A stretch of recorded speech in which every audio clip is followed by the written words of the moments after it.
نحمده ونصلي على رسوله الكريم أعوذ بالله من الشيطان الرجيم بسم الله الرحمن الرحيم. Dear brothers and sisters who are listening me and watching me this time, my heartiest gratitude and welcome to you all. Assalamu alaikum wa rahmatullahi wa barakatuh. Today I will talk about a topic which I usually do not talk. I will briefly discuss the life history of a prominent Muslim scholar of this subcontinent. His name is Ala Hazrat Imam Ahmad Raza Khan Rahmatullahi Ta'ala alayhi. Dear brothers and sisters, our beloved Prophet Muhammad Sallallahu Alaihi Wasallam was the person who revealed the sciences of all subjects 1400 years ago. And from the teaching of our beloved Prophet Sallallahu Alaihi Wasallam, his companions and later Muslim thinkers, scholars and scientists kept on going and revealing and giving the gift of science to the human. These Islamic scholars have sacrificed their lives for conveying the prophetic message and revealing the sealed knowledge to the humans. By the years gradually from Makkah and Medina, these light bearers gradually spread out into the different parts of the world. And as a consequence, a great scholar came into this subcontinent. His name is Imam Ahmad Raza Khan Pahlavi Rahmatullahi alayhi. He is the person who enlightened the science and religion of prophetic teachings in this subcontinent. A person who lit the flame of prophetic teachings, religion and science in this subcontinent. A person who redefined the educational history of this subcontinent.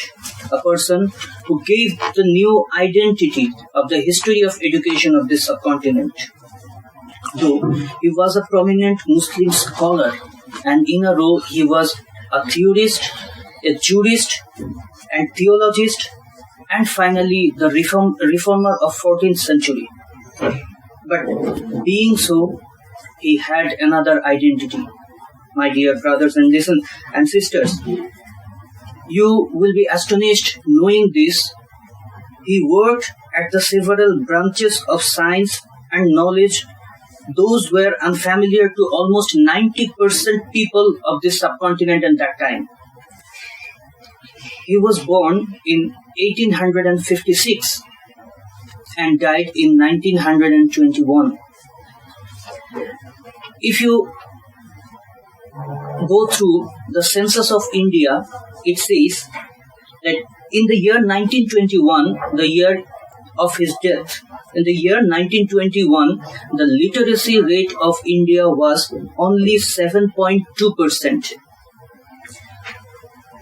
Having a literacy rate of 7.2% in a country, Ala Hazrat in that time worked on 53 branches of science. And let me have some of the name of the branches he worked on. He worked on metaphysics. He worked on numerology. He worked on psychology. He worked on economics, political science, commerce, banking, algebra, spherical trigonometry, Euclidean trigonometry, timings, horoscopes, astronomy and astronomical tables, statics, dynamics, hydrodynamics, hydrostatics, zoology, botany, geology, geography, psychology, and inorganic chemistry. As today I have sat here to discuss the life history of Ala Hazrat Imam Ahmad Raza Khan, but I will not go through the traditional ways of describing his life according to religious way. I will talk something different. I will talk something apart from his religious life. Like, he worked on economics, and in the year 1905, currency note was a new phenomena of that time.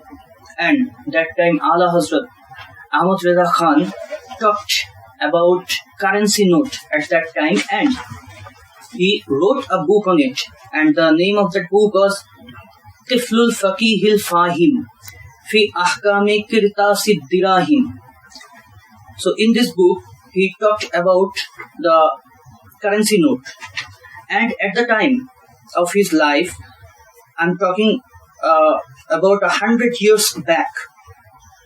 And he, that time, talked about telecommunication system. And he wrote a book on it. The name of that book was Al-Kashfu Shafiya Fi Hukme Phonografia. And he worked on hydrodynamics. And he wrote a book on it, Al-Dikat Wat-Tibyan Li Ilmi Ritit Wastailan. And in this book, he talked about 306 kinds of water. And he talked about theory of light, total reflection of light, nature of light, energy in reflection and refraction. Sir Ziauddin Ahmed, he was a prominent professor of Aligarh University. He said that having a great mathematics, having a great mathematician like Imam Ahmad Reza Khan, I have wasted 23 years in Europe. Dear brothers and sisters, it is a matter of sorrow for us that Ala Hazrat's this significant and scientific works has been underestimated and undercited because of his being a Muslim jurist and reformers. The traditional alims who are only associated with the explanation of Quran and Hadith, they could not understand the real status of these scientific works of Ala Hazrat. And finally, I must say, being a light bearer of prophetic teachings, Ala Hazrat has completed his total responsibility of conveying these messages and spreading these messages to us, which was a deposit for him. But it is our turn finally, my dear brothers and sisters, to practice these sciences and knowledges of Ala Hazrat and exercise these knowledges, and it is now our duty to convey this message and these knowledges to other persons. So my dear brothers, my request to you all that exercise on the life of Ala Hazrat and value him. Finally, I pay my full gratitude to those who chose this topic and who enforced me to make a short clip on the different works of Ala Hazrat. I finally thank them all and again request to you that learn about Ala Hazrat and exercise his knowledges. وَمَا عَلَيْنَا إِلَّا الْبَلَاغُ. Assalamu alaikum wa rahmatullahi wa barakatuh.